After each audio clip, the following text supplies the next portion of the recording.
आज हम लोग जो रसायन है हम लोग का क्लास 12 का, उसमें हम लोग एक बहुत ही इंपॉर्टेंट टॉपिक पर हैं जिसका नाम है क्रिस्टल लैटिस या जाल। तो क्रिस्टलीय ठोस जो होता है उसमें जो परमाणु, वह परमाणु या आयन से, आयनिक ठोस आयन से बनते हैं, आणविक ठोस ये सब किससे बनते हैं? परमाणु से बनते हैं। तो परमाणु हो या आयन, वह तीन विमा में फैले हुए होते हैं। तीन विमा का मतलब जिसको कहते हैं एक्स वाई जेड एक्सिस के आधार पर जो बनाते हो, तो तीनों दिशा में क्या होते हैं? वो फैले हुए रहते हैं अंतराकाशीय क्षेत्र में। और तीनों विमा में जब फैले हुए रहते हैं और उसकी यह एक सुनिश्चित व्यवस्था होती है। एक जो तुम्हारा एक्स अक्ष में जैसे है अणुओं के बीच की दूरी, वाई अक्ष में अणुओं के बीच की दूरी, जेड अक्ष में अणुओं के बीच की दूरी, या एक्स वाई जेड अक्ष के अनुसार नहीं भी हो, वो अगर लंबवत नहीं होगा तो आप उसको एक्स वाई जो तीनों अक्ष अगर एक्स अपने आपस में लंबवत नहीं भी हो सकते हैं तो आप उसे एक्स वाई जेड अक्ष से नहीं दिखा पाएंगे।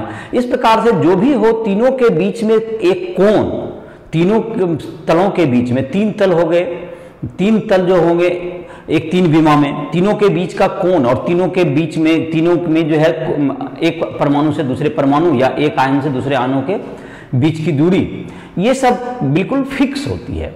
और ऐसी जो व्यवस्था होती है, जो सुनिश्चित व्यवस्था है क्रिस्टलीय ठोस की तीन विमा में, उसे हम लोग क्रिस्टलीय जालक कहते हैं। तो क्रिस्टलीय जालक क्या हो गया? क्रिस्टलीय जालक जो हो गया तुमको क्रिस्टलीय ठोस की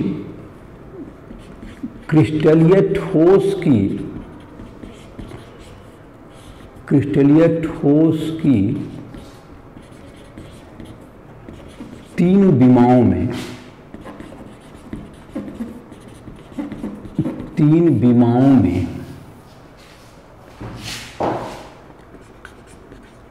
जो सुनिश्चित व्यवस्था होती है,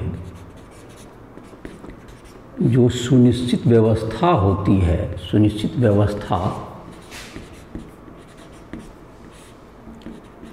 होती है उसे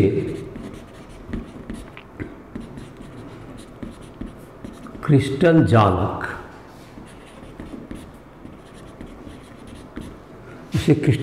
कहते हैं। तीन विमाओं में सुनिश्चित व्यवस्था होती है उसे हम लोग क्रिस्टल जालक कहते हैं। क्रिस्टल जालक में क्या होगा तुम्हें? क्रिस्टल जालक में तुमको एक सुनिश्चित व्यवस्था होगी।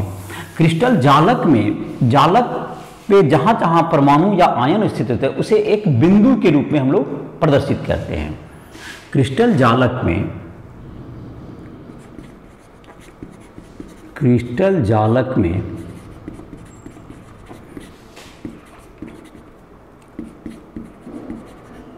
जिस स्थान पर परमाणु या आयन उपस्थित रहते हैं,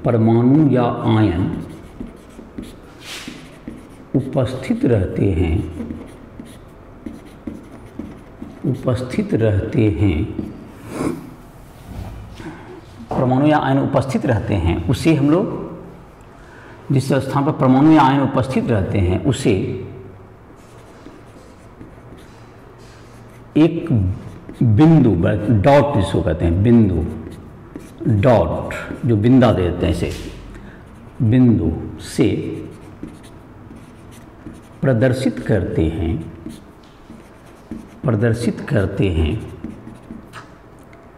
जिन्हें जालक बिंदु, लैटिस पॉइंट कहते हैं, जिन्हें जालक बिंदु, लैटिस पॉइंट कहते हैं, जिन्हें जालक बिंदु कहते हैं, इन्हें जालक बिंदु कहते हैं। तो ये जालक बिंदु क्या हो जाएंगे तुम्हें? जबकि तुमको जालक में जहाँ जहाँ पर परमाणु या आयन उपस्थित रहेंगे उसे हम लोग जालक बिंदु कहेंगे। और यह जो व्यवस्था होगी यह हम लोग क्या कहलाती है? यह तुमको त्रिस्तरीय, तीन विमा में तुम्हारी जो व्यवस्था होती है, तो तीनों विमा में अणुओं के बीच की दूरी और तीनों तलों के बीच के कोण, तीनों विमाओं में अणुओं के बीच की दूरी ABC, अणुओं या परमाणुओं के बीच की दूरी ABC, और तीनों विमाओं के, तीनों तलों के जो तीनों तल हैं जो कि एक दूसरे पर जो रहते हैं उसके बीच के कोण के आधार पर जो 6 जो पैरामीटर हुए ABC अल्फा बीटा गामा, 3 भुजा और 3 कोण, इन तीनों के आधार पर क्रिस्टल को हम लोग 7 क्रिस्टलीय तंत्र में विभाजित करते हैं। 7 क्रिस्टल तंत्र में हम लोग विभाजित करते हैं। तो हम लोग लिख लेते हैं इसको। 6 तुमको क्या हो गया, तीनों विमाओं में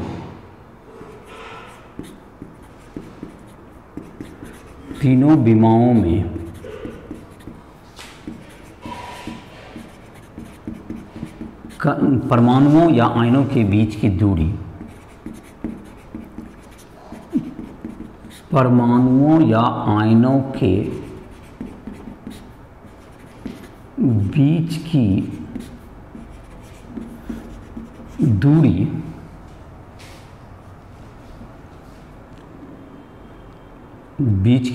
A, B, C एवं तीनों तलों के बीच के कोण अल्फा बीटा गामा के आधार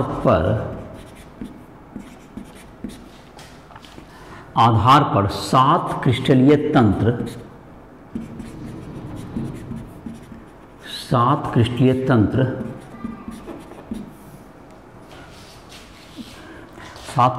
परिभाषित किए जा सकते हैं। 7 क्रिस्टलीय तंत्र परिभाषित किए जा सकते हैं।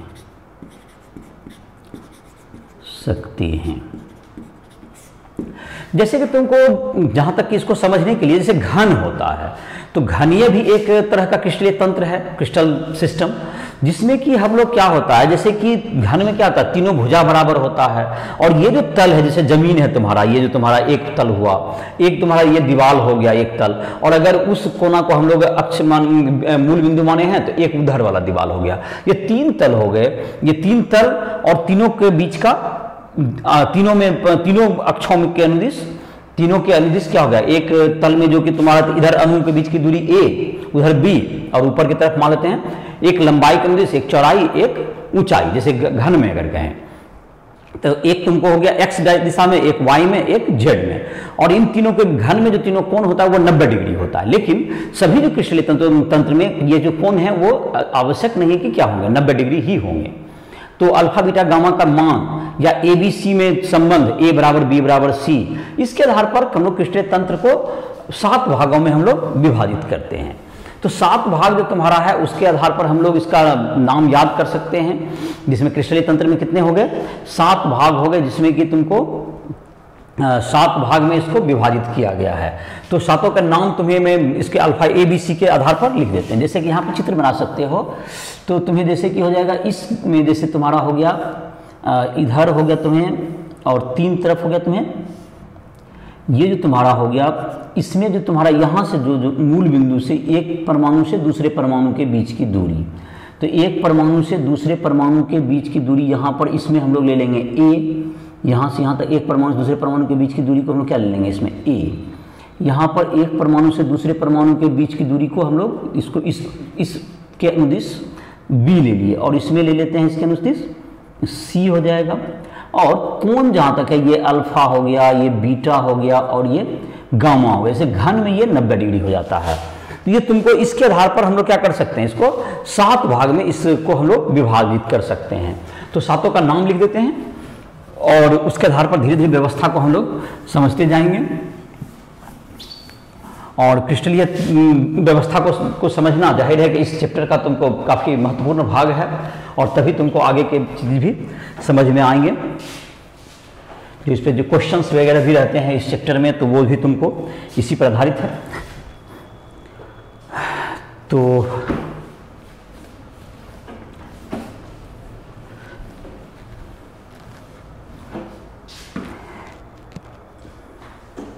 क्वेश्चन वगैरह जो बना रहा होगा, जहां भी दिक्कत हो रहा है तुम हमसे संपर्क कर सकते हो राष्ट्रीय ऐप के माध्यम से। तो अब जो है तुमको यहाँ पर है तुमको किसकी, जो 7 तुमको जो व्यवस्था क्रिस्टलीय तंत्र है जिसके नाम है तुमको घनीय। घनीय में क्या हो जाएगा, घन जो क्यूब होता है, क्यूब में जानते हो कि भुजा A बराबर B बराबर C, और अल्फा बीटा गामा क्या होता है 90 डिग्री होता है। उसके द्विसम लंबाक्ष, 2 अक्ष द्विसम में 2 बराबर और लंब अक्ष, द्विसम लंबाक्ष, तो इसका मतलब 2 अक्ष A और B बराबर होगा और C उसके बराबर नहीं होगा। अल्फा बीटा गामा क्या होगा 90 डिग्री इसमें भी रहेगा। उसका विषम समलंबाक्ष ऑर्थोरोम्बिक जिसको इंग्लिश में कहते हैं, इसमें क्या होगा, तीनों भुजा में कोई भी बराबर नहीं होगा, अल्फा बीटा गामा 90 डिग्री, जिसको घनाभ कहते हैं, एक तरह से घनाभ हो जाएगा। तो ये तुमको तुम जो है जिसका मैं टेबल बना देता हूँ, क्रिस्टलीय तंत्र और भुजा में भुजा एवं कोण,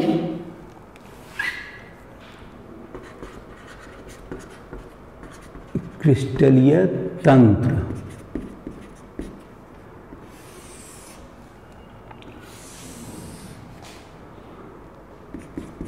बीमा में संबंध,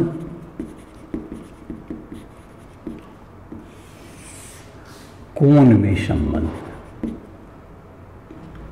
कोण जो एक तल से दूसरे तल के बीच में जो कोण बनेगा उसमें संबंध, अल्फा बीटा गामा कहते हैं इसमें।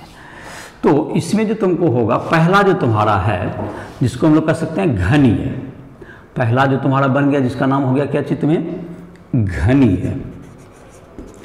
घनीय, तो घनीय में क्या होगा तुमको, घनीय जिसको इंग्लिश में लोग क्यूबिक भी कहते हैं, CUBIC, क्यूबिक। तो इसमें जो संबंध होता है ये होता है A बराबर B बराबर C और अल्फा बराबर बीटा बराबर गामा बराबर क्या हो गया 90 डिग्री होता है तुम्हें ये, तो ये हो गया। उसके बाद है तुमको द्विसम लंबाक्ष, मतलब द्वि अक्ष, 2 गो अक्ष जो होगा वो बराबर होगा, द्विसम लंबाक्ष, द्विसम लंब अक्ष, लंबाक्ष, इसको कहते हैं टेट्रागोनल कहते हैं इंग्लिश में, इसका इंग्लिश नाम भी लिख देते हैं टेट्रागोनल।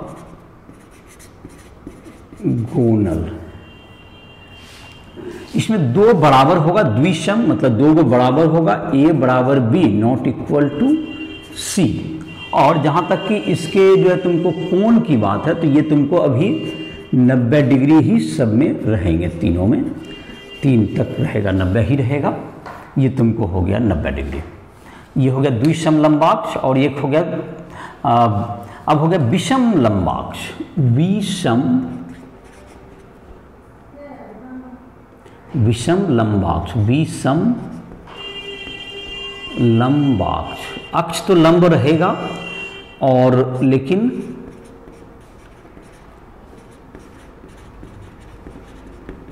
ऑर्थोरोम्बिक, और इसका हो गया A नॉट इक्वल, इसमें तीनों भुजा में कोई भी बराबर नहीं होगा, लेकिन कोण तुमको 90 डिग्री अभी भी रहेगा, तीनों में ये कॉमन है, ये ध्यान रहे। तो ये 90 डिग्री हो गया। अब है तुमको, इसके बाद हम लोग देखते हैं षटकोणीय, षटकोणीय, इसका इंग्लिश हो गया हेक्सागोनल, हेक्सागोनल। षटकोणीय का क्या हो जाएगा, A बराबर B, 2 भुजा बराबर होगा और तीसरा भुजा बराबर नहीं होगा, तो एक कोण इसमें क्या हो जाता है तुमको, अगर जो नीचे के तल में जो षटकोण में देखते हो कोण कितना बनता है, एक कोण 90 डिग्री बनता है और 2 कोण तुमको 90 डिग्री रहेगा और एक कोण जो तुमको रहेगा जो कि षटकोण का जो कोण होता है आंतरिक कोण वो 120 डिग्री होता है, तो ये रहेगा। चौथा ये हो गया तुमको षटकोणीय। और जहाँ तक कि तुमको है ये तुमको टेट्रागोनल, अब तुमको दूसरा है तुमको अब जो कि कह सकते हो ये हो गया तुमको त्रिसम नताक्ष, त्रिसम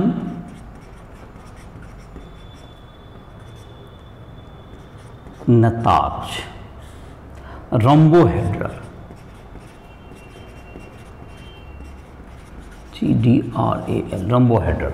इसमें जो है ये तुमको विषमकोण समचतुर्भुज जैसे होता है, उसमें सारी भुजाएं तो बराबर होगी, जैसे वर्ग और विषमकोण समचतुर्भुज में जो अंतर है वही है, भुजा बराबर होगी, लेकिन एक कोण इसमें 90 नहीं होगा। अल्फा बीटा अगर तुमको 90 होगा तो gamma is not equal to 90। ये तुमको घन से एक अलग है तुमको। उसके बाद है तुमको एक नताक्ष।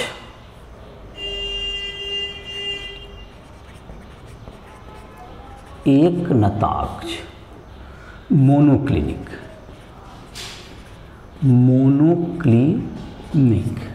इसमें जो तुमको तीनों में भुजा में कोई भी बराबर नहीं होगा, A not equal to B not equal to C, और इसमें दो कोण फिर इसमें भी 90 होंगे और एक कोण 90 डिग्री नहीं होगा ये। और एक जो है तुमको त्रिनताक्ष ट्राइक्लिनिक,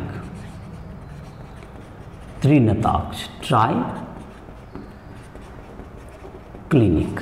तो ट्राइक्लिनिक में क्या होगा तुम्हारा, ये तीनों में से इसमें कुछ भी बराबर होता है, A not equal to B not equal to C, और alpha is not equal to beta not equal to gamma.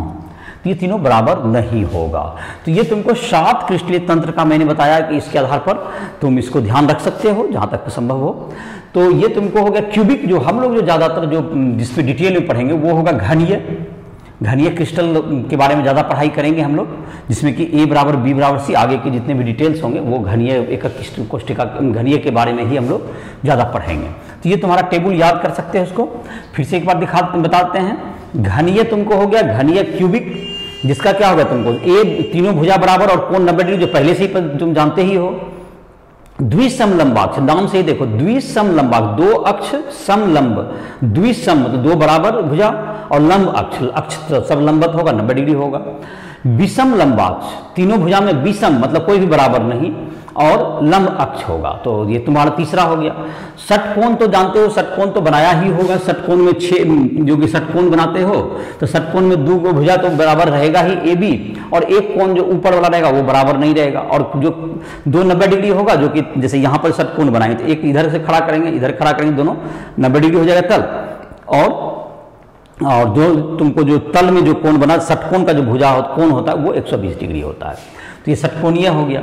उसके बाद है तुमको दिया हुआ है तुमको रोम्बोहेड्रल, जिसको हम लोग कहते हैं, जिसमें कि ये घन से इसका तुलना करें, तीनों भुजा उसका बराबर है, त्रिसमनताक्ष है। तीनों भुजा क्या है तुमको बराबर होगा, और जैसे विषमकोण समचतुर्भुज में 2 भुजा बराबर था, उसी का ये त्रिविमाम्य रूप है। जैसे वर्ग का 3 विमाम्य रूप घन होता है, उसी तरह से विषमकोण समचतुर्भुज का 3 विमाम्य रूप है, जिसको हम लोग क्या कह सकते हैं, त्रिसमनताक्ष। एक अक्ष जो है 90 नहीं होगा।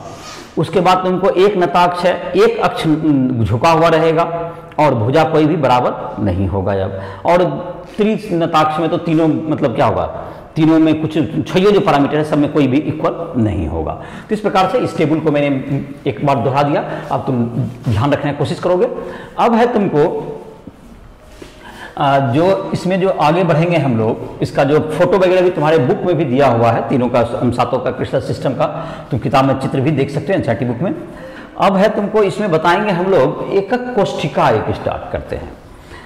तो एकक क्रिस्टल के जालक को समझना हो, क्रिस्टल के जालक का अध्ययन हम लोग करना चाहें, तो क्रिस्टल के जालक का अध्ययन करने का अर्थ ये होता है कि क्रिस्टल का जालक जब हम लोग पढ़ाई करेंगे तो पूरी क्रिस्टल के जालक को पढ़ने के बजाय वह छोटी से छोटी इकाई को पढ़ा जाए जो उस क्रिस्टल जालक में बार बार दोहराया जा रहा है। और जाहिर है कि 3 बीमा में ही दोहराया जाएगा। तो जब 3 बीमा में जो बार बार जो स्ट्रक्चर की दोहराया जाएगा किसी क्रिस्टल में, उसे हम लोग एकक कोष्ठिका या यूनिट सेल कहते हैं। और अगर हम एकक कोष्ठिका का अध्ययन कर लिए तो इसका मतलब ये हुआ कि एकक कोष्ठिका जो कि यूनिट सेल है, उसी से के बार बार रिपीटेशन से क्या बनता है, जालक हमारा बनता है। तो हम पूरे जालक का अध्ययन करने में सफल हो जाएंगे। तो इस प्रकार से हम लोग क्या कर सकते हैं, किसी एक जगह पर क्या कर ले हम लोग, क्रिस्टलीय जालक में हम लोग क्या कर सकते हैं कि अगर हम लोग एक एकक कोष्ठिका का अध्ययन करने में सफल रहे तो हम लोग क्या कर सकेंगे, पूरे जालक का अध्ययन कर पाएंगे। एकक कोष्ठिका क्या होता है देखते हैं। एकक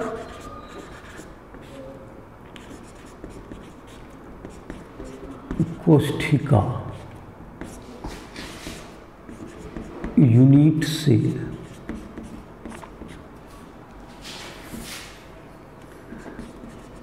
क्रिस्टल जालक में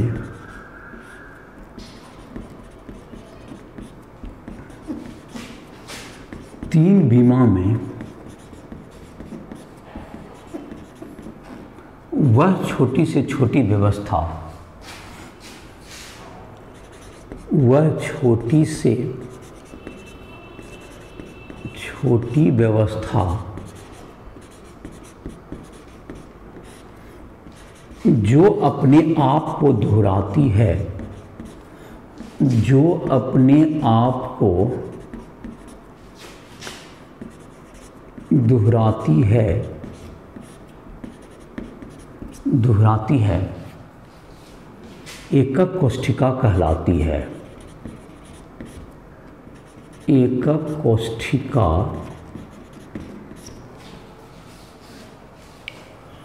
एकक कोष्ठिका कहलाती है। एकक कोष्ठिका कहलाती है। तो ये जो एकक कोष्ठिका कहलाएगी, ये क्या है तुमको, क्रिस्टलीय जालक में बार बार जो अपने आप को दोहराती है उसे हम लोग एकक कोष्ठिका कहते हैं। तो एकक कोष्ठिका का यही हो गया तुमको कि जो बार बार अपने आप को दोहराता है उसे हम लोग एकक कोष्ठिका कहते हैं। और एकक कोष्ठिका क्या होगा तुम्हारा, जहाँ इसमें A बराबर B, जो एकक कोष्ठिका तुम्हारा होगा, जैसा जालक होगा, जैसा क्रिस्टलीय तंत्र होगा, उसमें एकक कोष्ठिका में क्या होते हैं, क्रिस्टलीय तंत्र में भी जो अणु या परमाणु होते हैं उसकी बीमाएं तो जरूर एक जैसी होगी, लेकिन अणु की या आयन की व्यवस्था जो होती है वो अलग अलग भी हो सकती है। उसके आधार पर एकक कोष्ठिका अलग अलग भी होती है। तो एक प्रकार से एकक कोष्ठिका जो बनाया गया है उसमें तुमको जाहिर है कि जो बीमा है हमारा ABC, उसका तो भाग रहेगा ही रहेगा। उसके अलावा जो अणुओं की व्यवस्था या आयनों की व्यवस्था जो होती है एकक कोष्ठिका में, उसके आधार पर भी जो उसकी व्यवस्था होती है, उसका जो स्थान होता है, जालक बिंदु जो अलग अलग होता है, उसके आधार पर एकक कोष्ठिका भी अलग अलग प्रकार के होते हैं। तो एकक कोष्ठिका क्या हो गया कि वह तीन बीमा में छोटी से छोटी व्यवस्था जो अपने आप को बार बार दोहराती है, उसे हम लोग एकक कोष्ठिका कहते हैं। तो एकक कोष्ठिका जो है तुमको किसी भी क्रिस्टलीय तंत्र में चार तरीका, मतलब किसी भी प्रकार के जो भी तंत्र हैं, चार प्रकार की एकक कोष्ठिकाएं पाई जाती हैं। लिख देते हैं, क्रिस्टल जालक में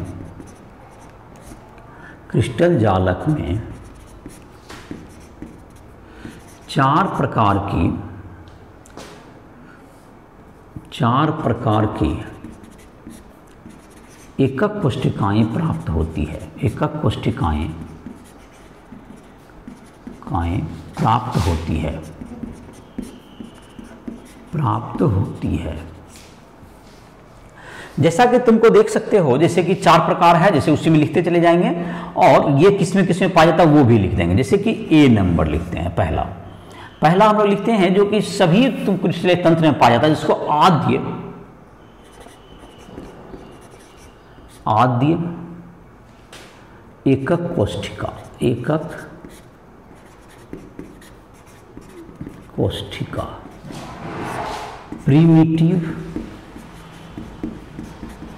प्रीमिटिव यूनिट सेल,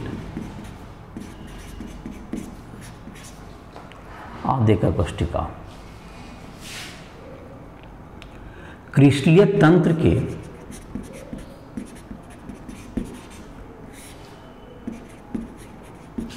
क्रिस्टलीय तंत्र के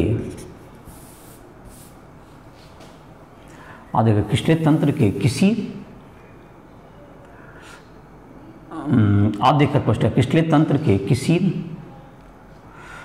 क्रिस्टलीय तंत्र के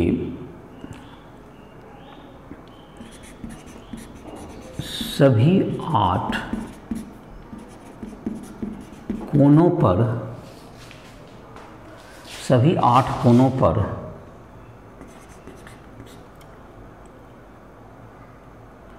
जब परमाणु या आयन सिर्फ 8 कोनों पर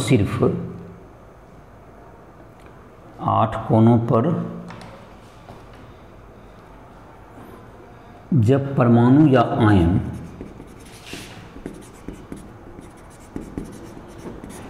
सिर्फ उपस्थित रहते हैं,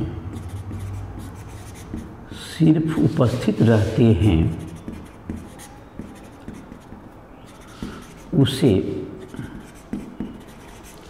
आद्य एकक कोष्ठिका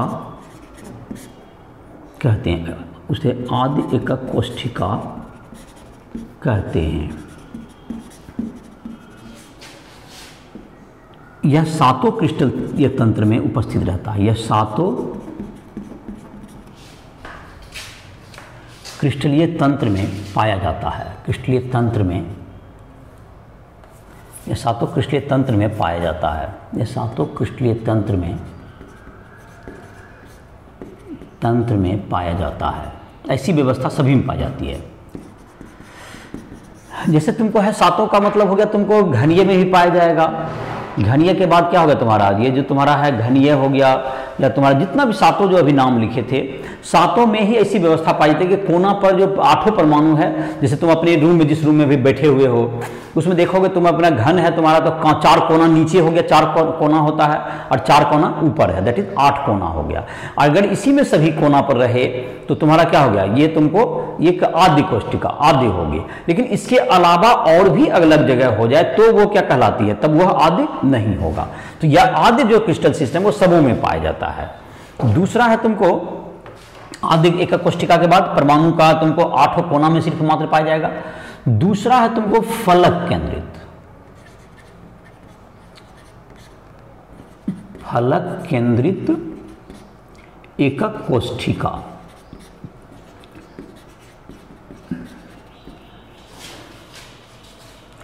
तो ये तुम्हारा होगा फलक केंद्रित face centred unit cell, face centred unit cell. जब परमाणु या आयन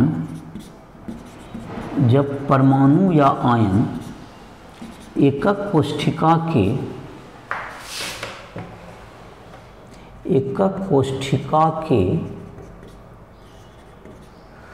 कोनों के अलावा उसके फलक केंद्र पर भी स्थित होते हैं, उसके फलक केंद्र पर भी उपस्थित रहते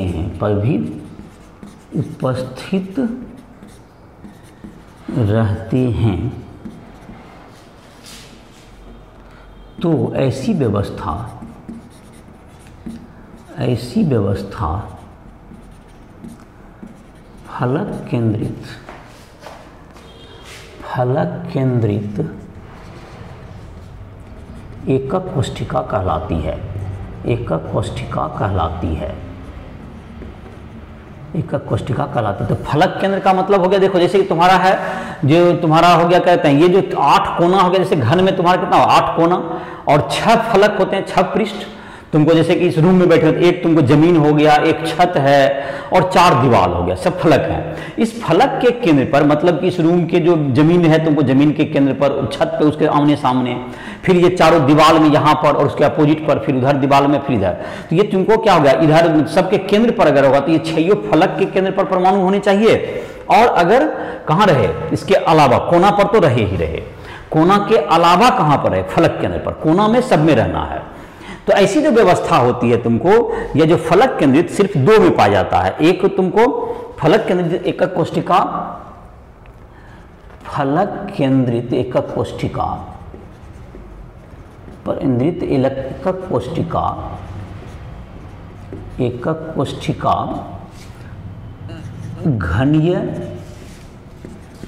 तथा विषम लंबाक्ष क्रिस्टल सिस्टम में पाए जाते हैं। क्रिस्टल तंत्र में पाए जाते हैं, मतलब ये इसी दोनों में पाया जाएगा। तो ये दो ही तुमको जो क्रिस्टल सिस्टम है, जिसमें कि ये जो फेस सेंटर जो कि तुम्हारा होता है, जिसमें कि कहाँ पर तुमको 8 कोनों पर तो रहता है सबों में, और उसके बाद इसमें फलक के केंद्र पर भी रहेगा, तो उसे फलक केंद्र। ये किसमें पाया जाता है, ये मैंने अभी 2 उदाहरण बताया।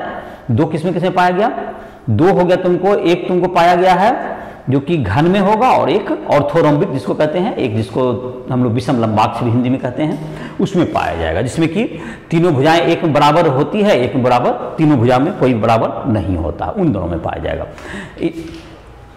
तो ये तुम्हारा 2 हो गया। तीसरा जो तुम्हारा है क्रिस्टल से जो एकक कोष्ठिका है, इसको मिटा के लिख रहे हैं। तीसरा एकक कोष्ठिका होता है जिसको हम लोग कहते हैं अंतः केंद्रित, जो तुमको कोनों के अलावा उसमें जो है तुमको बीच में जो केंद्र होते हैं जिसको हम लोग बॉडी सेंटर कहते हैं, उस पर भी पाया जाता है। कोनों के अलावा कहाँ पे पाया जाएगा? ये बीच के केंद्र पर भी पाया जाता है। तो बीच के केंद्र पर भी परमाणु या आयन उपस्थित रहते हैं, तो इसको हम लोग कहेंगे अंतः केंद्रित। ये तीसरा नंबर है तुमको। तीसरा नंबर क्या होगा तुमको? अंतः केंद्रित।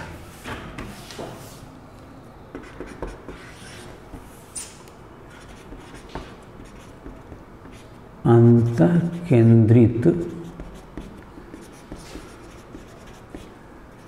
एकक कोष्ठिका, बॉडी सेंटर्ड यूनिट सेल। जब परमाणु या आयन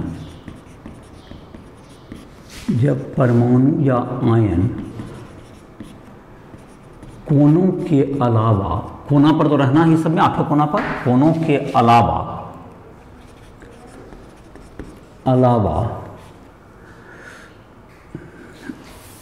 के अलावा एकक कोष्ठिका के केंद्र पर भी उपस्थित रहता है। एकक कोष्ठिका के केंद्र, फलक केंद्र नहीं बोला जा रहा है, एकक एकदम बीच में जो जैसे घन है उसके बीच का केंद्र के केंद्र पर भी उपस्थित रहता है,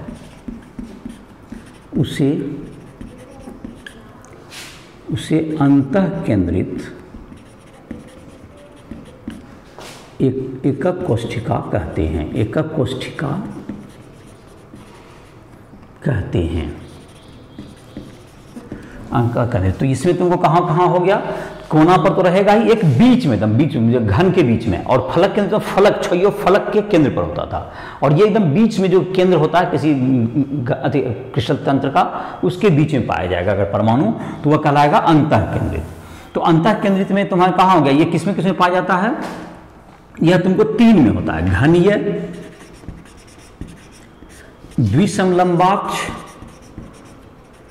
द्विसमलंबाक्ष एवं विषम लंबाक्ष क्रिस्टलीय तंत्र में अंतः केंद्रित एकक कोष्ठिका पाई जाती है। अंतः केंद्रित एकक कोष्ठिका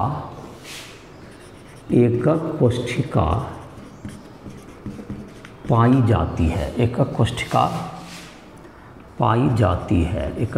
पाई जाती है। ये होगा तुम्हारा। और चौथा है तुमको अंत्य केंद्रित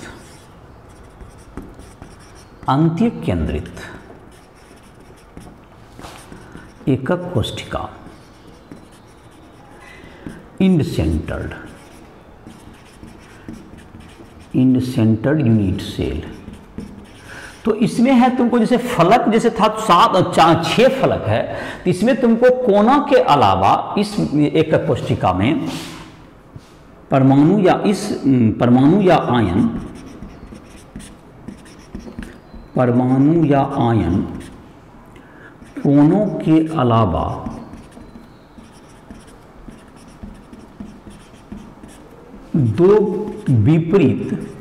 दो आमने सामने के, सभी कह सकते हैं, दो आमने सामने के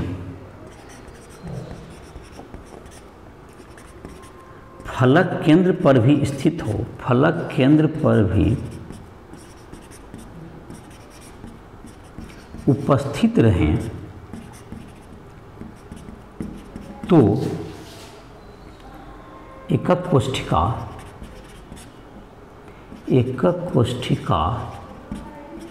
अंत केंद्रित कहलाती है। अंत केंद्रित एकक कोष्ठिका कहलाती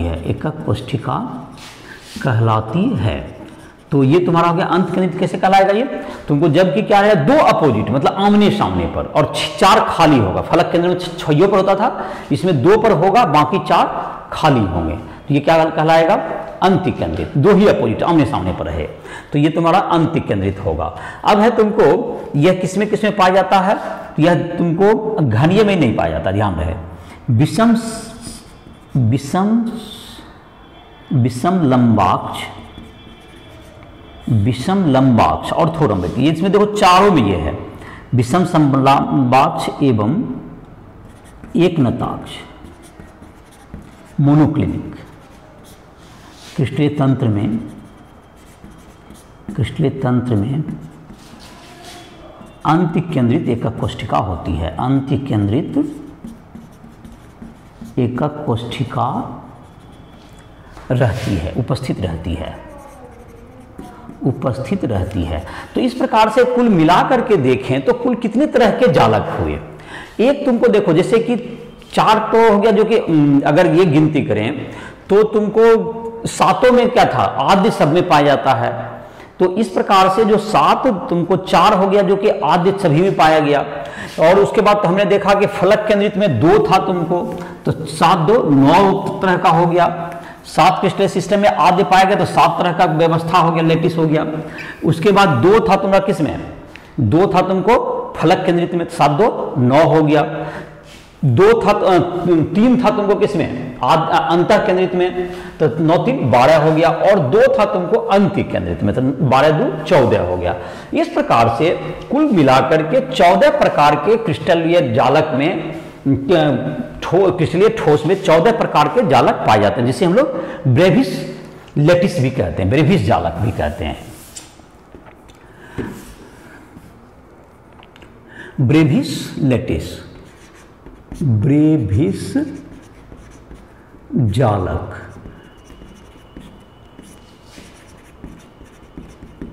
ब्रेविस लेटिस। तो अभी हमने गिनती किया था कि 4 जो एकक कोष्ठिका था किसमें, आद्य में 4, फिर 3 था तुमको किसमें, 3 था तुमको 4 था तुमको 7 था, सॉरी आद्य में 7, सभी क्रिस्टल तंत्र में 1 1, तो 7 हो गया। 3 था तुमको 2 था किसमें, जो कि फलक केंद्रित में। 3 हो गया तुमको जो कि था तुमको अंतः केंद्रित में, और 2 अंत केंद्रित में। 4 + 2 6 हो गया फलक केंद्रित का, 3 हो गया फिर अंतः केंद्रित, 7 2 9 9 3 12 12 2 14। तो इसको ब्रेविस लेटिस कहा जाता है। क्रिस्टलीय ठोस में 14, ध्यान रहे, याद रखो, 14 प्रकार के